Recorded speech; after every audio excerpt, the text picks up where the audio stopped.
आपका फिर एक बार स्वागत है। आज हम एक नया कार्यक्रम शुरू करने जा रहे हैं जिसका नाम है प्रखर विचार खुला प्रहार।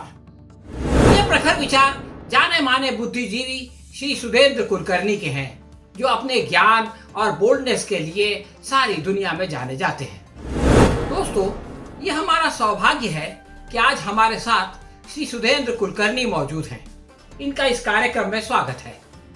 ये मुंबई के मशहूर थिंक टैंक ORF यानी ऑब्जर्वर रिसर्च फाउंडेशन के डायरेक्टर रह चुके हैं।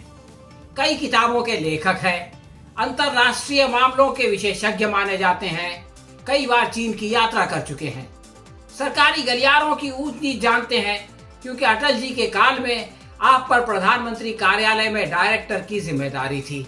हम उनसे भारत चीन विवाद का इतिहास, उसका कारण और निवारण जैसे मूलभूत प्रश्नों पर चर्चा करेंगे।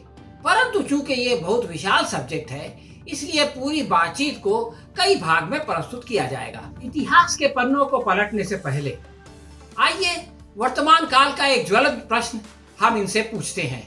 अनेक लोग ये सुझाव दे रहे हैं कि भारत को अमेरिका की सहायता से चीन को सबक सिखाना चाहिए और बदला ले लेना चाहिए।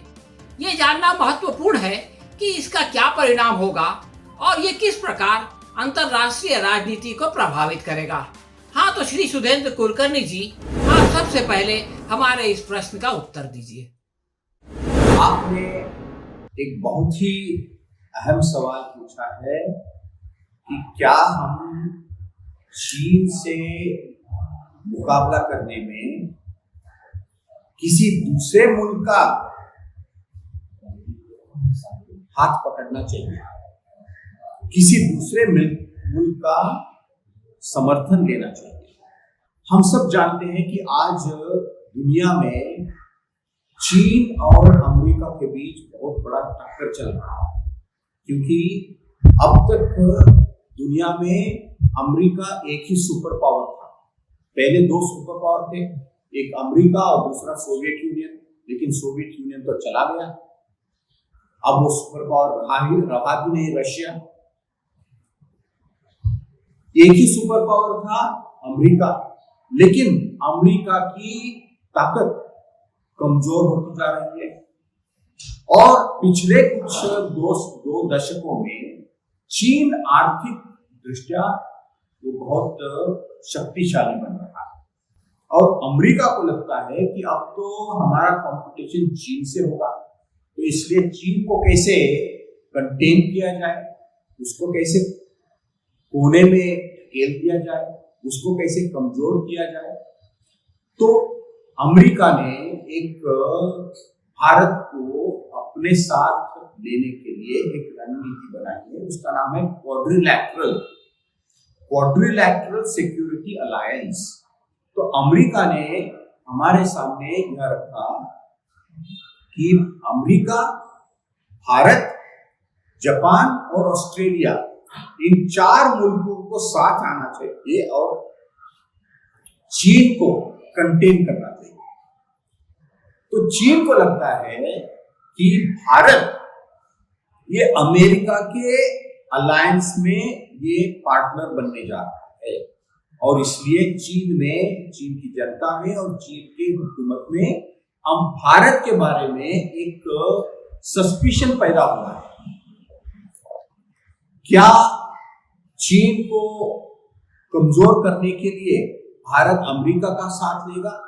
और हमारे मुल्क में भी ऐसे बहुत सारे बुद्धिजीवी हैं, बहुत सारे पॉलिटिशियंस हैं, मीडिया के लोग हैं जो कहते हैं कि भारत को अमेरिका का सहारा लेना चाहिए और ये जो एक बड़ी शक्ति हमारे पड़ोस में उभर कर आ रही है उसको कंटेन करना चाहिए। मित्रों, यह एक बहुत ही खतरनाक विचार है, क्योंकि इससे ये हमारे दोनों मुल्कों के बीच सवाल नहीं रहेगा, ये इंटरनेशनल जागतिक सवाल बनेगा। और अमेरिका की आप हिस्ट्री देखेंगे, इतिहास देखेंगे, तो पिछले 50-60 साल में अमेरिका ने दुनिया में जितने युद्ध शुरू किए हैं, जंग शुरू किए हैं, उतने दुनिया में और किसी मुल्क ने नहीं किया। वो वियतनाम से लेकर अफगानिस्तान से, इराक से, आप दुनिया के सभी कॉन्टिनेंट में लगभग उसके कहीं ना कहीं जंग चल रहे हैं। लाखों लोग इन जंगों में मारे गए हैं। हम अफगानिस्तान की ही बात करें, अफगानिस्तान में अब लगभग 20 साल से जंग चल रहा है। आज भी अमेरिका का लश्कर अफगानिस्तान में मौजूद है। अफगानिस्तान को मिला क्या, और इसके कारण पाकिस्तान को क्या मिला? पाकिस्तान भी एक जमाना था जिया उल हक के समय, पाकिस्तान ने अमेरिका का हाथ सहारा लिया और एक जंग लड़ी। पाकिस्तान में जो कहते हैं ना भस्मासुर, टेररिज्म का भस्मासुर, वो पाकिस्तान में घुस गया। तो इससे पाकिस्तान का नुकसान हुआ। पाकिस्तान ने सोचा कि हम भारत में समस्या पैदा करेंगे। वहां से जो उनको आर्म्स और एम्यूनिशन मिले थे, लेकिन इससे भारत का नुकसान हुआ, पाकिस्तान का नुकसान हुआ, अफगानिस्तान का नुकसान हुआ, और अमेरिका तो अपनी जगह बिल्कुल मस्त था। क्या हम ये चाहते हैं? तो मैं साफ साफ कहना चाहता हूं कि चीन के साथ हमारी जो समस्याएं हैं वो अपने बल पर खड़ा होकर हमें निपटना होगा। एक तरफ हमारे प्रधानमंत्री आत्मनिर्भरता, सेल्फ रिलायंस की बात करते हैं।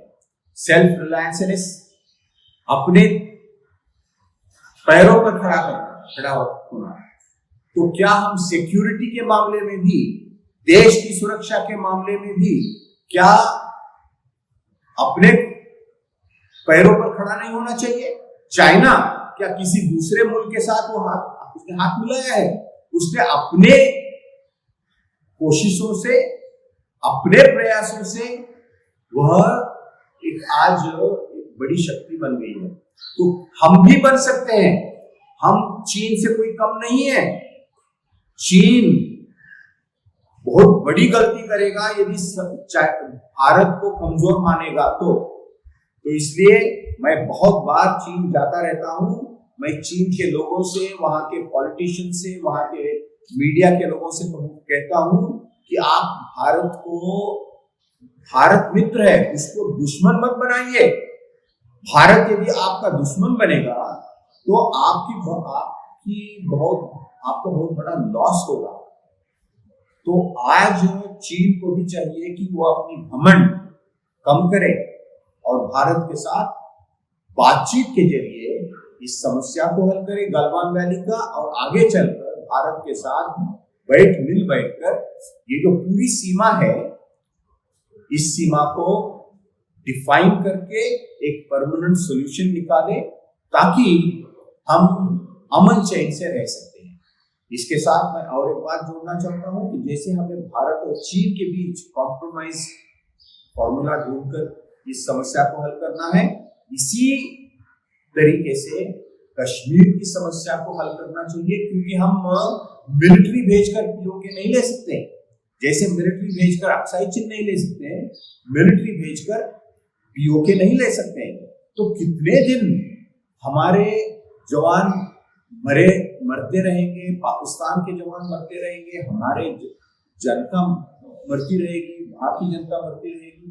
तो मेरा आग्रह पूर्वक एक जनता के सामने यह अपील है, यह विचार है कि आइए हम भारत, पाकिस्तान, चीन, बांग्लादेश, श्रीलंका, अफगानिस्तान, म्यांमार, नेपाल, हमारी एक फैमिली है, सिविलाइजेशनल फैमिली।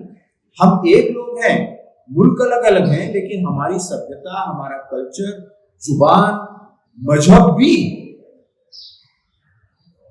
हम शेयर करते हैं। तो इसलिए हम इस पूरे दक्षिण एशिया को, साउथ एशिया को जोन ऑफ पीस बनाएं, जोन ऑफ प्रॉस्पेरिटी बनाए, जोन ऑफ डेवलपमेंट बनाए, भाईचारे का एक प्रदेश बनाए।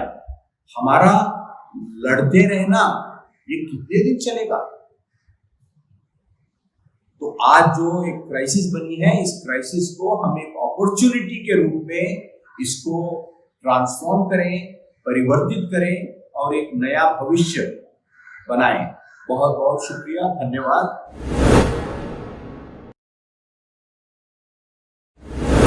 दोस्तों, आपने सुना एक ऐसे वातावरण में जबकि हर कोई बदले की आग में जल रहा है और युद्ध की बात कर रहा है, किस प्रकार श्री सुधींद्र कुलकर्णी ने एक अस्थाई शांति यानी परमानेंट पीस का संदेश दिया। हम अपने अगले एपिसोड में इनसे भारत चीन विवाद का इतिहास जानने का प्रयत्न करेंगे। बहुत जल्द श्री सुधींद्र कुलकर्णी के साथ हम आपसे फिर मिलेंगे। अगर ये वीडियो आपको पसंद आई हो तो आप इसे लाइक करें और अपने दोस्तों के साथ शेयर करें। अगली मुलाकात तक हमें आज्ञा दीजिए। धन्यवाद।